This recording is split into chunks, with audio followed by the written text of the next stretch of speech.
Le livre des Dédras. Azura, dont la sphère est l'aube et le crépuscule, et la magie de ces royaumes intermédiaires, connue sous les noms d'ombre de la lune, mère de la rose et reine des cieux nocturnes. Boétia, dont la sphère est la tromperie, la conspiration, les désirs d'assassinat, de meurtre, de trahison, et tout ce qui concerne le refus de l'autorité. Le Viclavicus, dont la sphère est le don des pouvoirs et l'exaucement des vœux grâce au rituel d'invocation et au pacte. Hermaeus Mora, dont la sphère est la perception du destin, du passé et du futur, tels qu'on peut les lire dans les étoiles et dans les cieux, et dont les domaines renferment des trésors de savoir et de souvenirs. Hirsine, dont la sphère est la chasse, le sport des Dédras, le plus grand des jeux, la traque. On le connaît sous les noms de chasseur des princes et de père des hommes bêtes. Malakat, dont la sphère est le patronage de ceux qui sont rejetés et bannis, mais aussi le serment et la malédiction sanglante. Mérunès Dagon, dont la sphère est la destruction, le changement, la révolution, l'énergie et l'ambition. Mephala, dont la sphère est mystérieuse pour les mortels. On la connaît sous le nom de tisseuse de la toile, tisseuse ou araignée. Son seul thème apparent semble être l'interférence avec les mortels, pour son seul plaisir.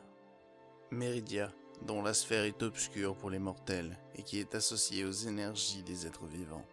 Molakbal, dont la sphère est la domination et l'esclavage des mortels, dont le plaisir est de moissonner les âmes et de les attirer sous sa coupe en semant discordes et tensions dans les royaumes mortels. Namira, dont la sphère est l'ancienne obscurité. Elle est connue sous le nom d'Esprit des Draps, Seigneur des Ténèbres et des Esprits des Ombres. Associée aux araignées, aux insectes, aux limaces et autres créatures répugnantes pour les mortels. Nocturne, dont la sphère est la nuit et l'obscurité, connue sous le nom de Maîtresse de la Nuit. Périte, dont la sphère est le contrôle des domaines inférieurs du néant. On le connaît aussi sous le nom de Tyran. Sanguin, dont la sphère est l'hédonisme et la débauche, ainsi que l'indulgence passionnée pour les natures les plus noires. Sheogorath, dont la sphère est la folie et dont les motivations sont imprévisibles. Vermina, dont la sphère est constituée des royaumes des rêves et des cauchemars, et dont sont issus les présages maléfiques. Également indiqué dans la partie consacrée à Malakat, vous trouverez une référence au châtiment, béni par Malakat et destiné aux mortels.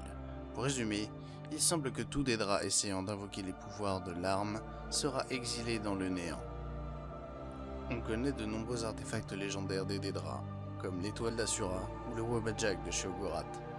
D'autres sont moins connus, comme le châtiment, marteau de Makkan, fléau des Dédras. Pourtant, il semble que si Malakat a fait en sorte que le châtiment soit efficace contre les Dédras, il ne souhaitait pas qu'il puisse tomber entre des mains Dédras, où il serait utilisé comme instrument de leurs guerres intestines.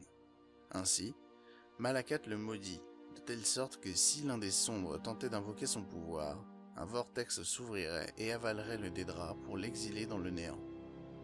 Il lui faudrait alors beaucoup de temps pour retrouver son chemin jusqu'au monde réel et irréel.